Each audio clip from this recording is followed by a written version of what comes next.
This is not about the one for our prayer. Nicole, can you lead the prayer? Let's bow our head and feel the presence of the Lord. Angel of God, ever we stay at my side, light and dark, your will and guide. Amen. Thank you. So, good morning, class. Good morning, ma'am. At this point, I will teach you how to speak in Chinese Mandarin. In English, we say good morning, but in Chinese, we say 早上好，问题。So when I say 早上好，问题, you will say 早上好，不是。Okay. 早上好，问题。Before you sit, kindly arrange your chairs properly and pick up all the pieces of trash around you. You may sit down. You are always welcome. Michelle, is there anyone who's not around us today?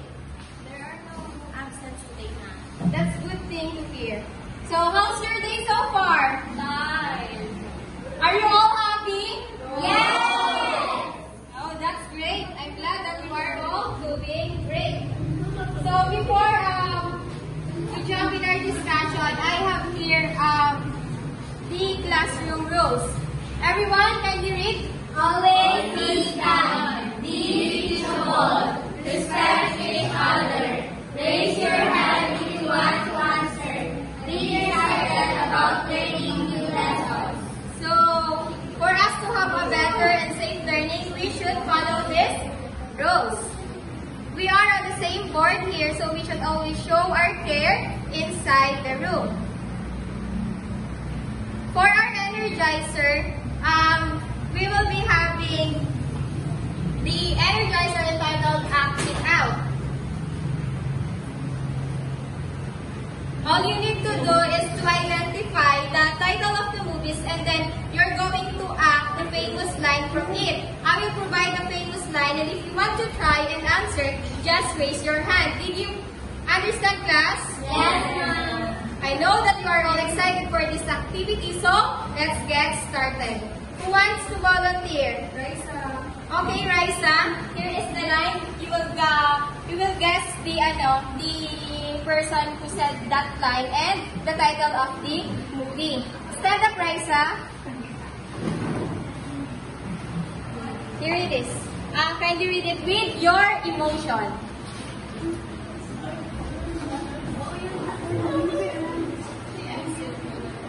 I deserve an explanation. I deserve an acceptable reason. Please louder your voice and show emotion.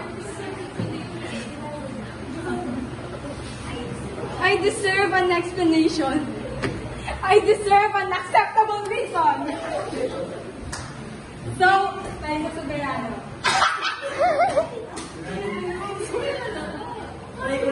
Yes, Jomari. Thank you, Raisa. Si Piolo Pascual, starting over again. Oh. Starting over again is right, but the person who said Tony Gonzaga. Pero may serve na si Piolo Pascual. Yes, that's right. So next line, who want to answer? Sam!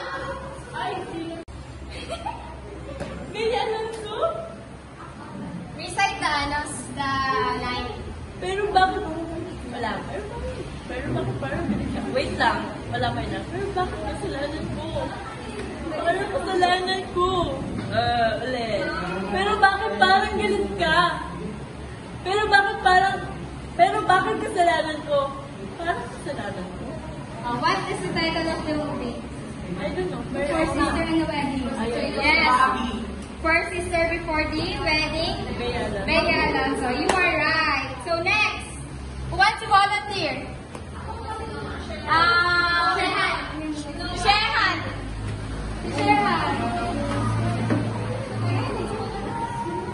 Go, Shehan. Uy, kulang ba sa... Pangit ba ako? Bakit ba ang katawag ko? Kapalit-palit pa ako. Then why? Sila yung soberano sa ano ngayon, X and Y? Yes, you're right. My X and Y, Liza Soberano. So next line, Roxanne, please. I will give you the platform now. The line is...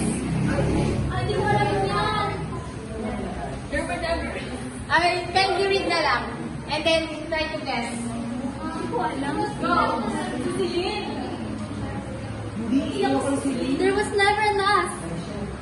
There will never be. Kaya please, huwag mo akong landitin. From what movie? Barcelona. Who knows the answer? From Maybe This Time by Sarah Geronimo. So last, Nicole. The line is... Go. Line? With emotion, please. Alam ko yan. People never change. Science tells us that our genetic imprint predetermines your fate, your character, your choice. Pinanganak kang bobo, lalaki kang bobo, mamamatay kang bobo. What line? What movie? From what movie? Who said that? Time for quiz. So, did you enjoy our energizer? Yes. Of course you do. It's a great energizer to start our class. So thank you for your participation. I hope that you are all excited about our lesson later. So do you have any assignment there? Pass it forward quietly, please. So before we dive in our discussion, let's have first the learning objectives. Everyone, can you read, please? Identify 4 books of Chinese literature. Appreciate that the themes of 4 books and the poets of Chinese. Create a poem about nature reflecting the feelings of Chinese literature. So here is our objectives. Now, we're going to have a short recap about the discussion that we've discussed last time. So the last time that we've met, we've discussed about the Confucianism and 5 classics. So let us have a short recap about the previous topic. Again, who is Confucius? Who is raise your hand? Yes, Noah? That is Confucius, the one who founder of Confucianism. Yes, you are right. Confucius, or he is Confucius, was the Chinese sage who founded the Confucianism. So let us give him my tama clap. So let's 1, 2, 3, go. 1, 2, 3, 1, 2, 3, my tama clap. So very good. How about the 5 classic books of Confucius? Yes, Sam? 5 classic books are Book of Sages, Book of Ceremonies, Book of History, Historical Background, Historical Documents, Book of Poetry, and Book of Spring and Autumn. So thank you. That's our recap. And for us to engage more in our lesson, I have prepared here another activity which entitled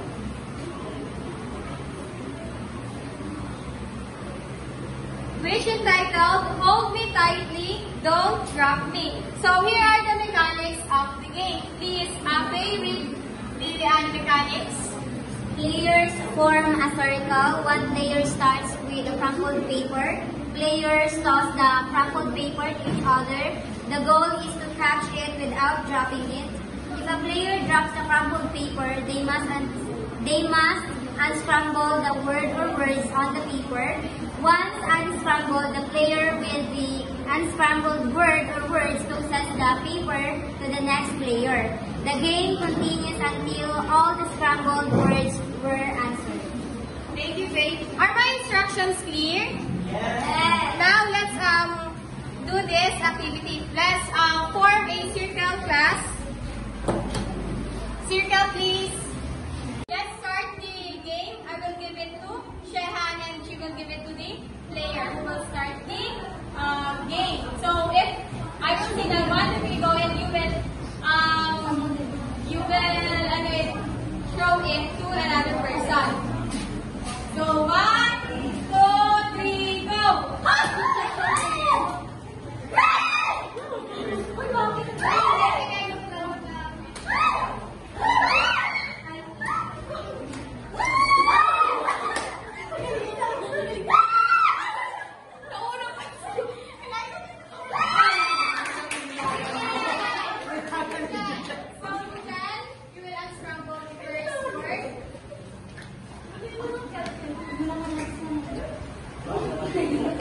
The unscramble word is puchui. Yes, you are right. So next, go. Let's continue our game. 1, 2, 3, go.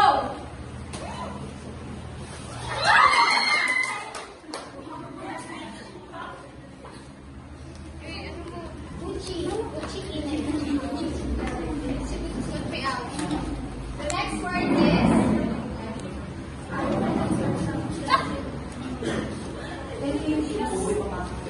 The scrambled word is tofu. yes, you are right. It's tofu. Next. 1, 2, 3, go.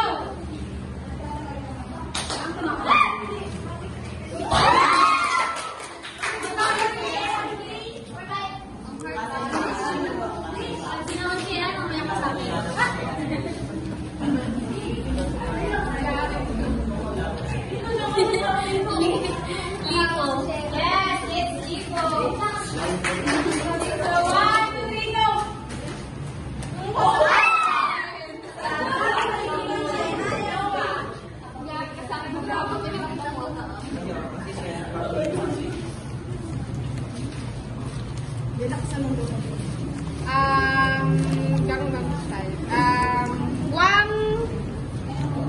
Wang Wei. Yes, it's one way. So next.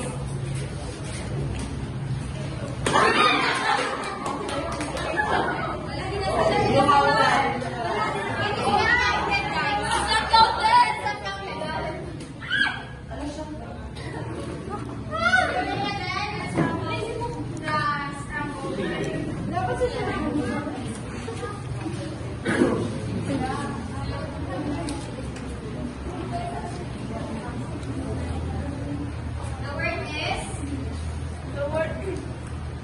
The word is doctrine of meaning. Yes, you are right. So let's continue the game. 1, 2, 3, go. Yes, it's for you.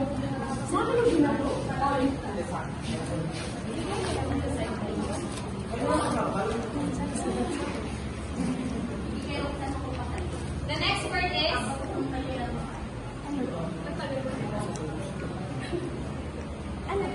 Mentions. yes, it's Mencius. Next. Okay, Roxanne. Okay, ito na lang. Hindi ako makagaw. The word is the analects of confusion. So, yes, you're right.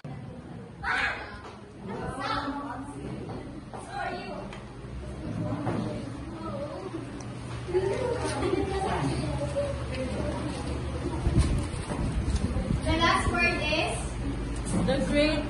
The great learning. yes, you are right.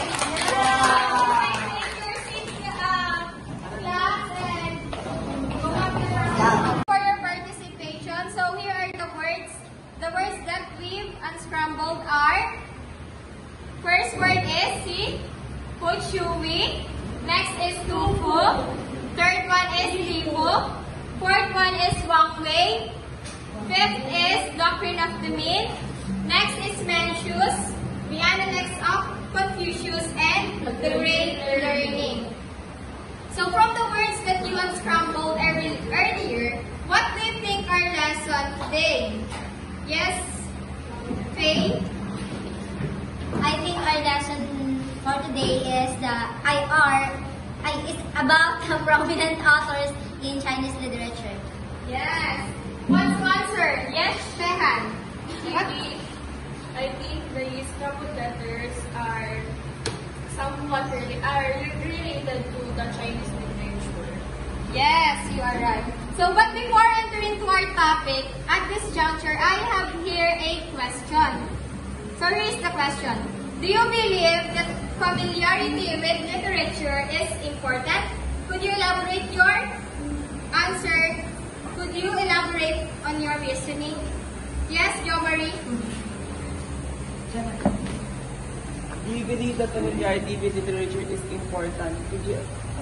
I believe that familiarity with literature is very important because, as we all know, literature has a lot to offer. It would present us the life before and the present and what we can expect on our future. Thank you so much.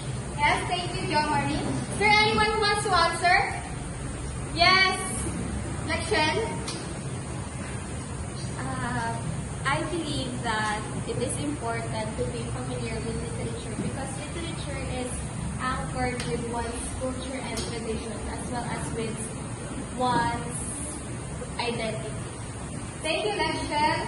So, truly, knowing that literature is imperative because it shapes us in many aspects of life. It teaches us to understand the world, to understand every literary work. It does not only give us the entertainment, thus it enriches our capacity to think critically. We should appreciate the beauty of literature.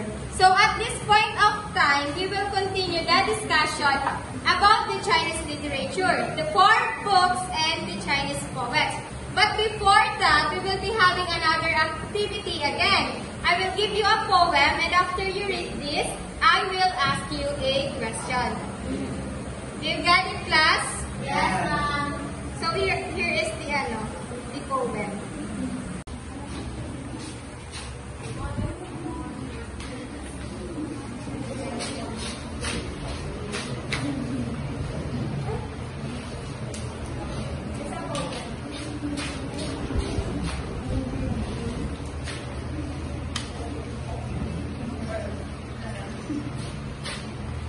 So what is the title of the poem? A wife mourns for her husband. Translated by James Legger. So I will give you time to read the poem and after that specific time I will ask you a question.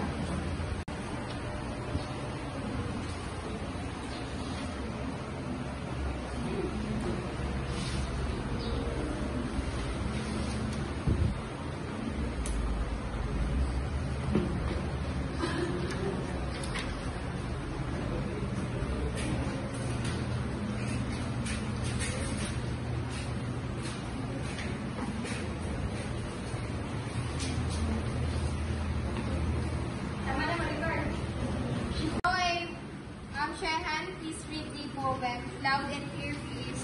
A wife mourns for her husband. The Donicus grows and covers the thorn. Over the ways is the dragon plant creeping. The man of my heart is awake, and I mourn. What hope have I, lonely and weeping? Covering the jujubes, the Donicus grows. The graves many dragon plants cover. But when is the man on woe's breast? I respond, no home have I, having no lover. Fair to see was the pillow worn, and where the bed chambers adorning.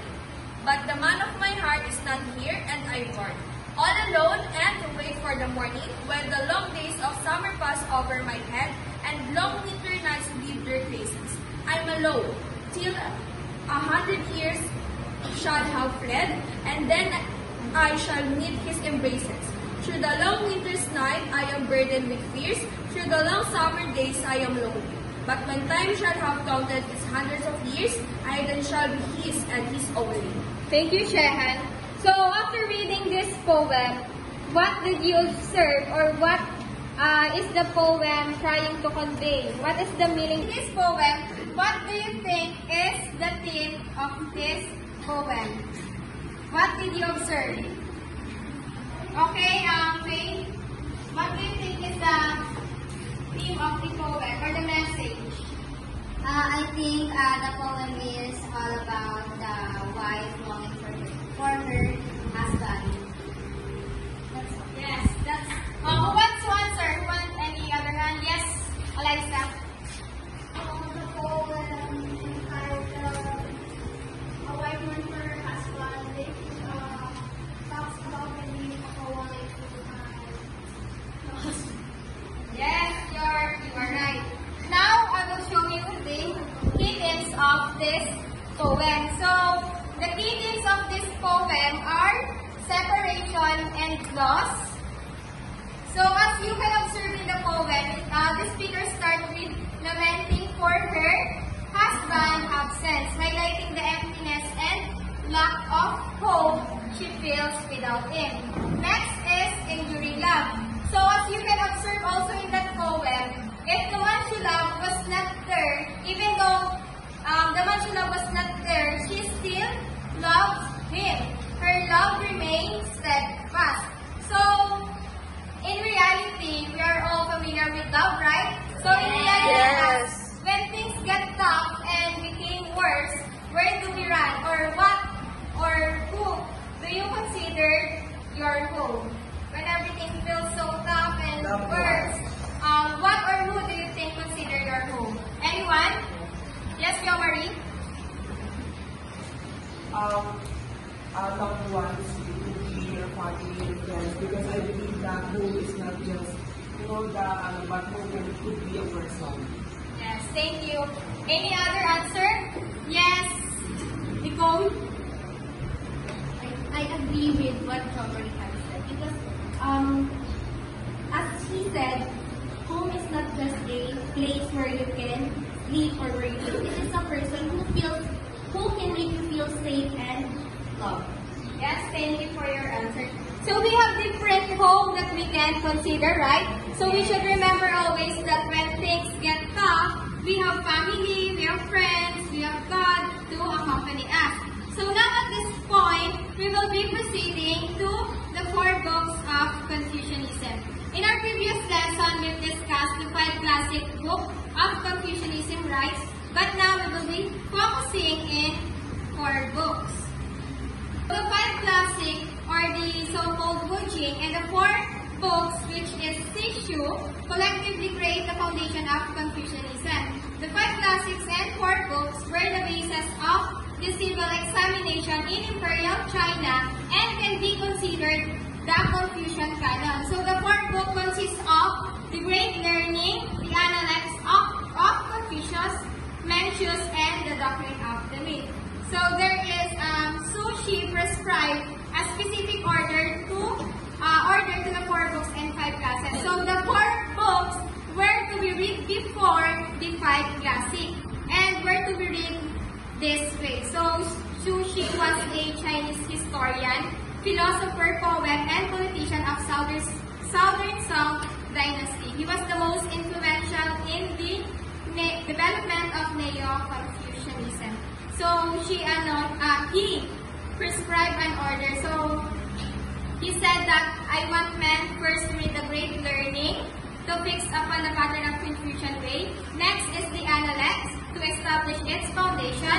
Next is the Mencius to observe its development. And next is the Doctrine of the Myth to discover the mysteries of ancients. So we are going to dig deeper about the 4 books of Confucianism. So now, number 1, here the first book, which is The Great Learning. Roxanne, can you read? A text that discusses self-cultivation and moral development. Thank you. So The Great Learning discusses self-cultivation and moral development. So according to The Great Learning, the key to moral self-cultivation is learning, or the investigation of things. Through the investigation of things, one comes to understand the principle in all things, which allows one to be better comprehend the world.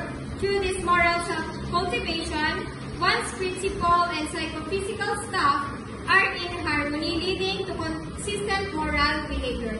So, should C prescribe that The Great Learning be the first of the Confucian classic read, as the message contained in The Great Learning the value of their study. So overall, the great learning focuses on the self-cultivation and the moral development. Next book is Analects of Confucius. Laika, can you read? Analects of Confucius is a collection of Kong Bi's teachings and discussions with disciples. So the Analects of Confucius is a collection of Kong's teaching and discussion with his disciples. So Analects of Confucius was written during the spring and autumn period through the varying state period. It is said that the content of it is the teaching and discussion with disciples. Just as the great learning emphasized learning, so did the Analects. According to the Analects, the first step in knowing the way is to devote oneself to learning. In addition to learning, the Analects emphasize the importance of good governance, filial piety, virtue, and ritual. So I have here script for from the book of Analects of Confucius. Shaina, can you read? The master said, in youth, respect your parents when home and your elders when away. Think carefully before you speak and stand by your words. Love the whole expanse of things and make an increment of humanity. Then, if you have any energy left, begin cultivating it.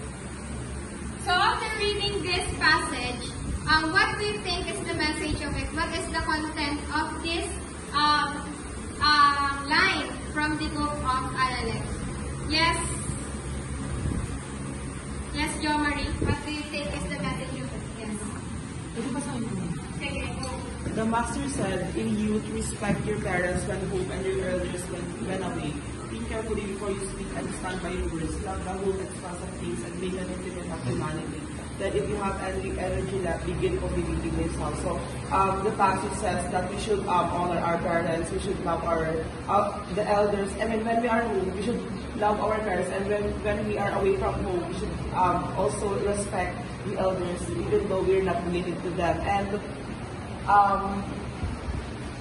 And then if you have energy left, begin to cultivate yourself. Yes, that's right. So we have culture in Philippines, right, that we always use po and opo as a sign of respect, and also the sign of respect yung mano po. So we should respect the parents, we should honor our parents, and of course the elders. So we should also think carefully before we speak, because we might hurt others. We might hurt other feelings. So in this passage, it shows the holistic approach living in fulfilling life. So next book is Mencius. Okay, can you read? Mencius is a collection of conversations Mencius had with Kongzi. So overall, Mencius is a places a strong emphasis on the responsibility of the emperor to practice good governance through the following way. Additionally, Mencius believes that all human beings are inherently good. One of most popular passages from Mencius notes that all humans instinctively respond with alarm and compassion when we see a child teetering on the edge of a well, suggesting that everyone is innately good and moral. Yet, he notes that not everyone actually rushes to save the child, and emphasizes the idea that though we are all born with seeds of righteousness and goodness, but must learn how to nurture and cultivate those seeds. So, Mencius believe that we are all good, but how long can we be good to that person? We should nurture and cultivate those seeds. So, I have here a line from the book of Mencius. Christine, can you read? Those who follow their greater self will tolerate others as those who follow their lesser self become lesser. Can you give your insight about this line?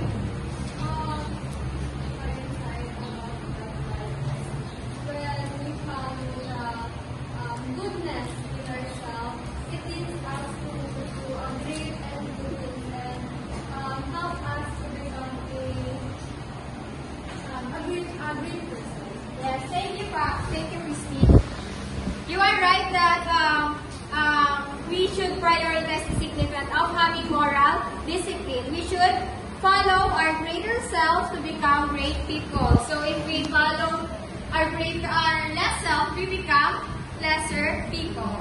Now next the last book is Doctrine of the Mean, or what we call the Maintaining Perfect Balance book. Rosemay, can you read? Doctrine of the mean. In the Confucian context, the doctrine of the mean, also known as Zhongyou, emphasizes the importance of maintaining balance and harmony in all aspects of life and behavior. It's a foundational text of Confucianism attributed to Zhixi, the grandson of Confucius. Thank you. So, doctrine of the mean, from the word mean, what do you mean with the word mean? Mean is in the middle. It emphasizes the balance and harmony. So that's it. The doctrine of the mean deals with how to maintain perfect balance and harmony in one's life.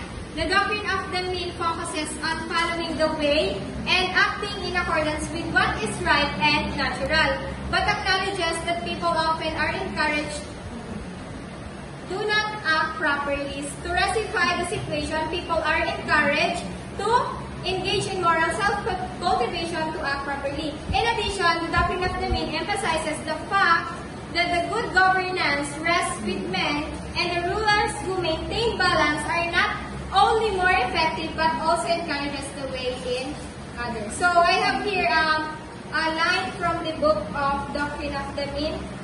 Jessa, kindly read the line.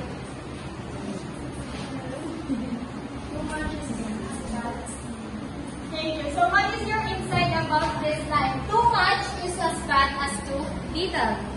Yes, Jessa. Like it should be balanced. Now, Yes, thank you, Jessa. Yes, Christine. I think that Yes. like for example, when it comes to eating food, we should take only the adequate food, the adequate amount of food, and we should not eat too much because it will lead us to become overweight. And if we consume less food, we become malnourished. Yes, thank you, Christine. Yes, Yamari. Too much is as bad as too little, because as Catriona Gray once said at Miss Universe 2018 Final Q&A, everything is good but in moderation. Yes, thank you. Any other hand? Yes, Faye. Too much is as bad as too little. For an example, about love, when you love that person so much, it will lead you for depression, and of course, it will cause you trouble on your mental health. That's all. Thank you, Faye. So, too much is as bad as too little.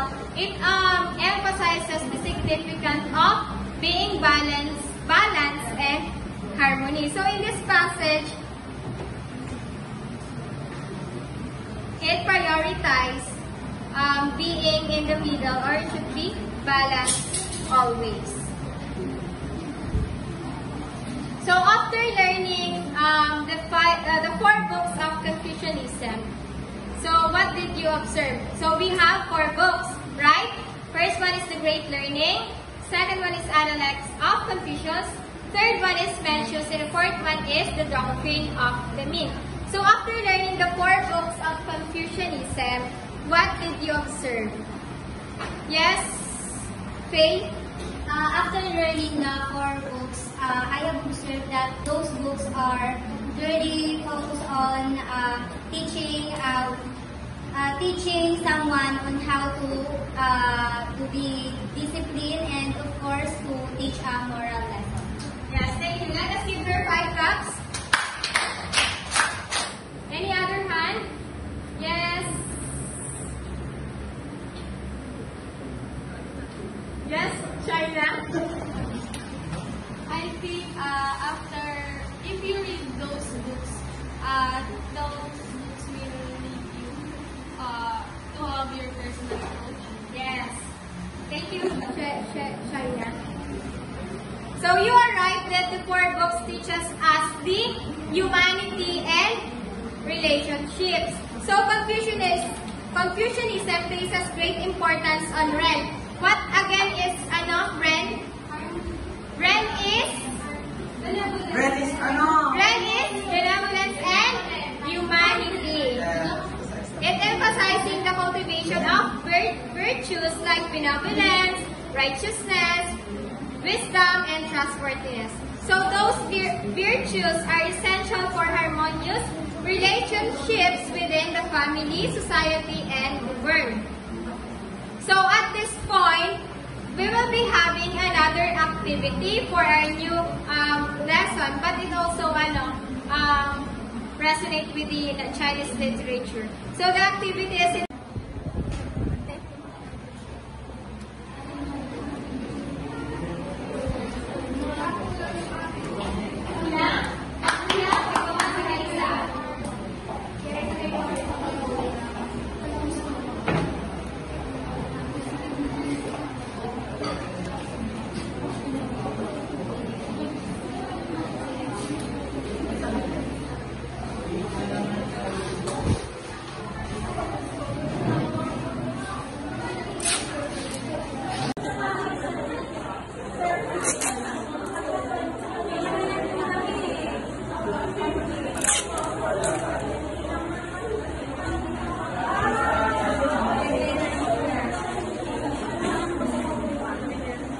okay, class, settle down.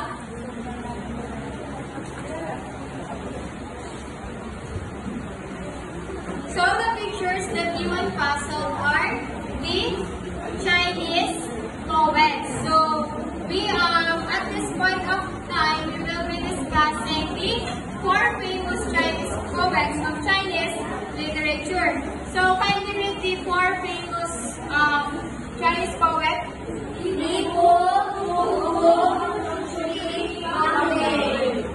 So we will start in Wang Wei. Raisa, can you read? Wang Wei, Chinese painter and poet, a figure of legendary stature, is considered the founder of the pure landscape style of painting and was one of the masters of lyric verse in the Tang Dynasty. First painted this landscape as an evocation of nature rather than a lyrical or colorful. So the first Chinese poet is Wang Wei. His works are emphasizing the nature or the beauty of nature.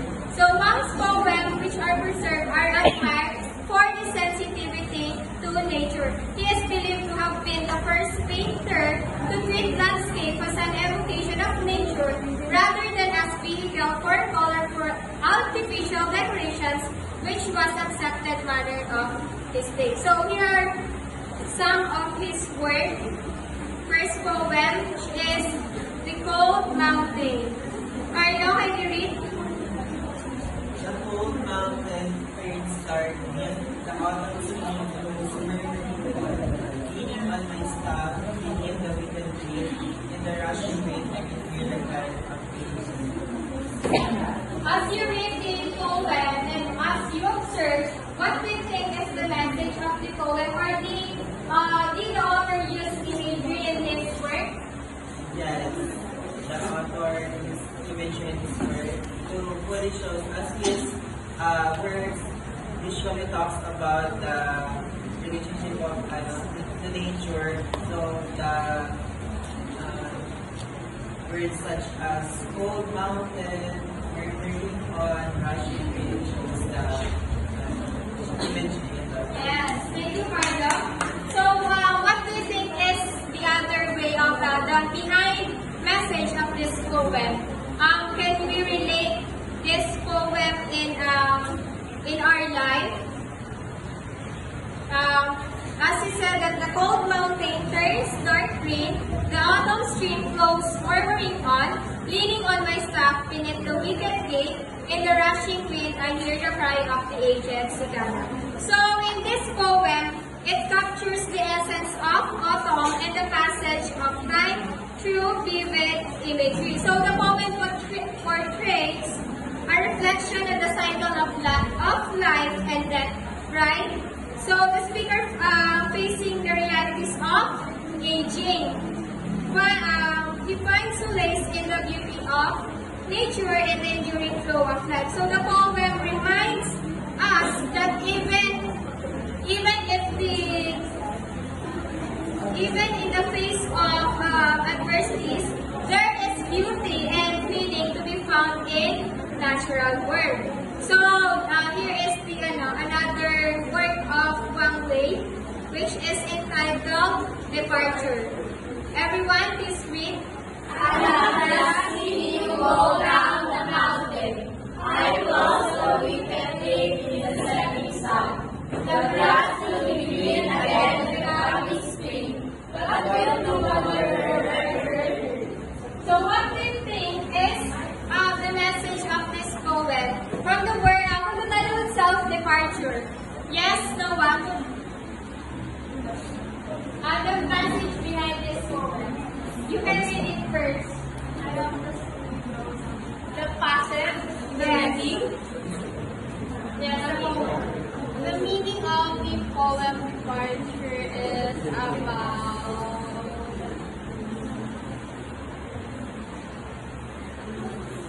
about turning,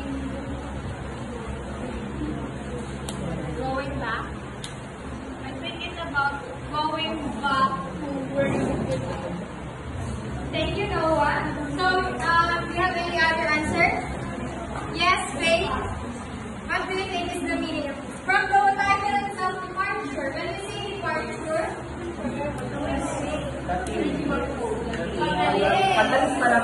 Pagdating dun sa pinuntahan mo. The same as my interpretation about that poem is just like what Noah said. Thank you, Faith. So, in this poem, the departure reflects the themes of separation and longing and uncertainty of the future. Let's focus on the last line. But will the wanderer ever return? So it focuses that it shows the uncertainty of future, right? So the poem leaves us with a sense of hope, but also with a lingering question about the future and the possibility of reunion. So next Chinese poem.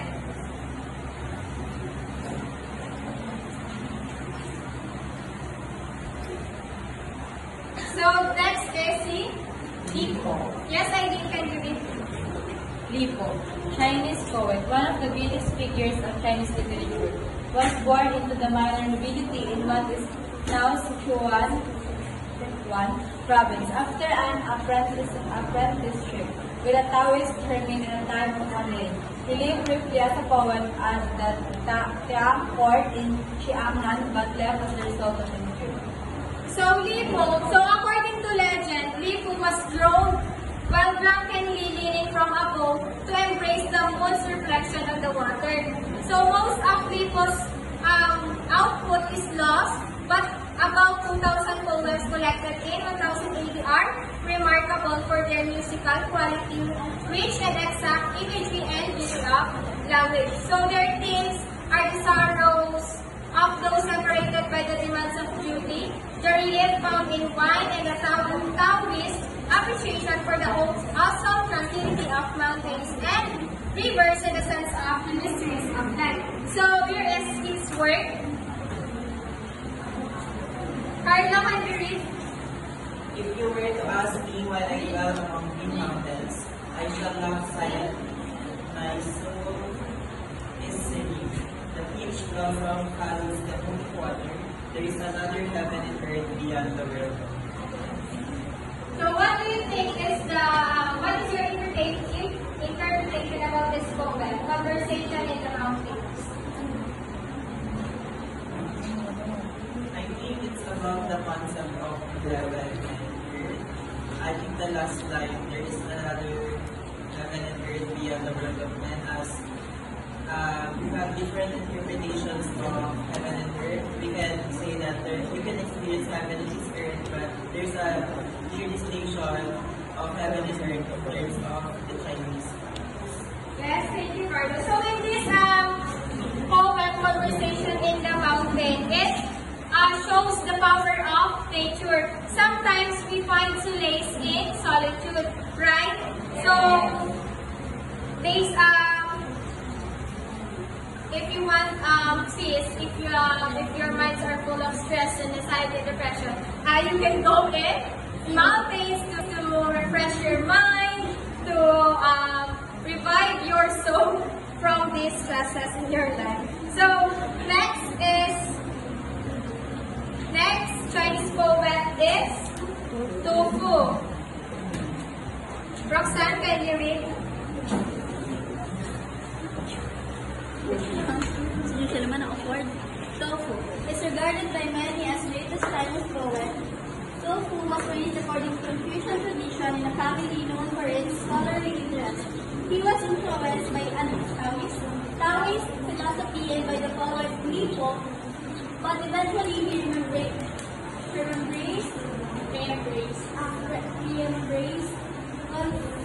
Confucianism and lived his life in the imperial capital. Thank you, Roxanne. So, Tofu was influenced by the poet Li Po. For Tofu's work, or Tofu's early poetry is marked by the lyrical praise of the beauties of the natural world, but as his own life became more difficult, elements of satire and expression of somber feeling about the suffering of humankind entered in his verse. His work, here is his work. The poem, The Empty Verse. What do you mean by verse? Tagalog. Yes. So can you read the poem, everyone? The bitter vine won't may be eaten. The winds on high give nourishment. The whole world is to go and get you. My way alone is difficult. My oven is cold as the well of morning. And the bed was marked on coldness. My words are shadily bound and still give sunlight as in your coin.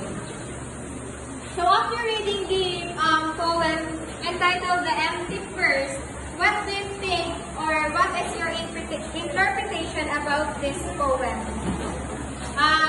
Yes, Lachelle. Interpretation about this poem.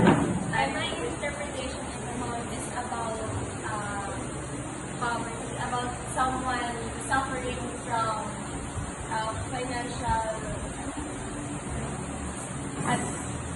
someone is financially unstable.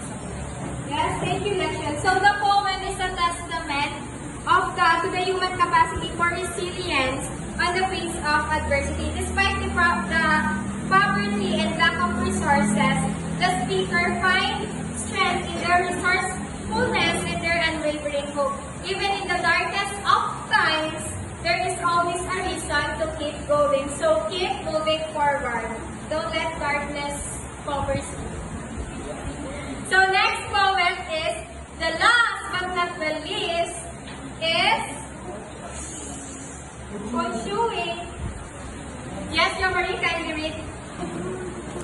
Pochui, one of the greatest writers of the Tiangdi dynasty, which is renowned for his poetry, Pochui was much influenced by his predecessor Pochui employed Saga and Yuwa and his work to plot against Motepari and Idus. Thank you, Marie. So one of the greater writers of Tang Dynasty is Pochui, which is renowned for its poetry. Pochui was much influenced by his predecessor Tofu, believing that literature should have a social purpose. So he employed satire and humor in his work to protest against contemporary evils. His is extremely popular in his own time. Its elegantly simple style still attracts readers. So here is his work. The poem entitled To the Distant One. I will read it. I try to forget, but it is in vain. I try to go, but have no way. There are no wings on my axles, my head is covered with white hairs. I sit and watch the leaves falling or go up to the top of the tower. Shades hover in boundless twilight, a vast sadness comes to my eyes. So, in this poem, To the Distant One, the poem is the portrayal of deep sorrow, the speaker's inability to forget on or to escape their pain highlights the enduring nature of grief. So the poem suggests that while time may pass, the pain of loss can linger, leaving a long-lasting impact on his soul. So that's are the four famous Chinese poems in Chinese literature. So did you understand the lesson, class? Yeah. Do you have any clarifications regarding the lesson? So, okay, if not, I'll be the one who will give you a question. Okay, it's a question. Among the four books of Confucianism, which do you think is the most significant to learn and relate the teaching of your chosen book in real life? Yes, Christine?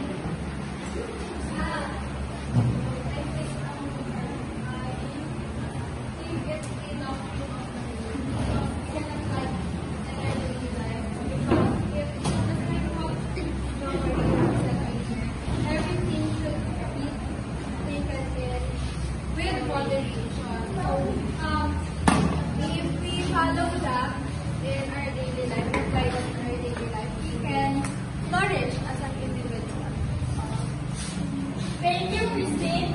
Any other hand? Yes, Carlo? Among the four books of Confucianism, I will choose also the Doctrine of the Mean. I think it emphasizes the concept of balance in this world. As we all know, the concept of overconsumption is relevant. I think it is a great reminder for us humans to be moderate as take things into moderation. That's all. Thank you, Carlo. Any other hand? Yes, Jory? Just like what we have said, I think the most essential to learn is the doctrine of the mean, because it is relevant and timely in this day and age, because many of us are being irresponsible of our actions, and we suffer from the consequences of our own actions. So I believe that being mindful of the things that we do, having the balance in everything, can give us a more comfortable life. And I think there are no regrets when we are always putting in our minds the concept of balance, as John Karen has said. Thank you. Thank you, Jory. So, the four books of Confucianism are imperative because it shows the humanity on how we should cultivate ourselves, the moral development, how we treat people, how to be good to people, and of course, we should learn and we should apply those teachings in our real life because it matters. Just like the quotation said, be kind always. It's better to be kind than to be right. So it seems that you have learned a lot this morning. It's good that you are all aware about the Chinese literature. So at this point, we will having the assessment.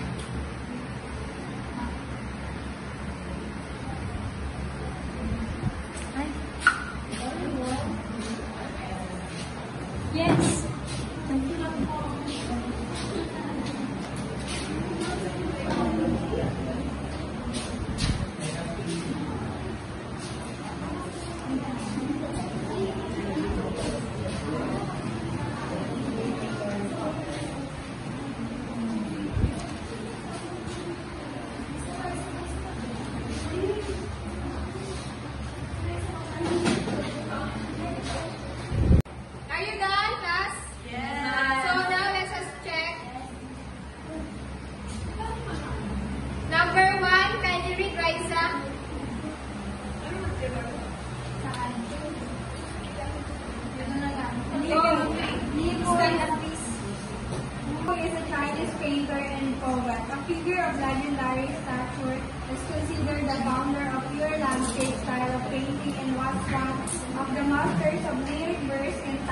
Fact or bluff? Yes, correct. Number 1 is love. Can you read everyone number 2? The words of Wang Wei includes the whole Wang Wei and What is your answer? Yes, number 3. Wang Wei's poems usually resonate with today's nature. Yes, correct. Number 4. One of the words of Dufu is the conversation in the mountains. Yes, correct. Number 5. The great learning is a reflection of conversations which have great complete. Yes. So now, here is your assignment. Write your own 2-stanza poem about our nature. Write it in 1.5 crosswise. It can be cursive or printed. Here is the criteria.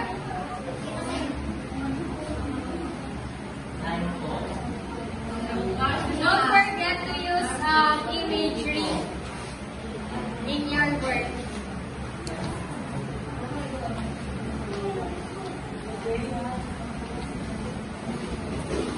Okay. Pass your assignment at our next meeting. I hope you learned something. That's all for today. Everyone, please stand for our closing prayer. Faye, lead the prayer.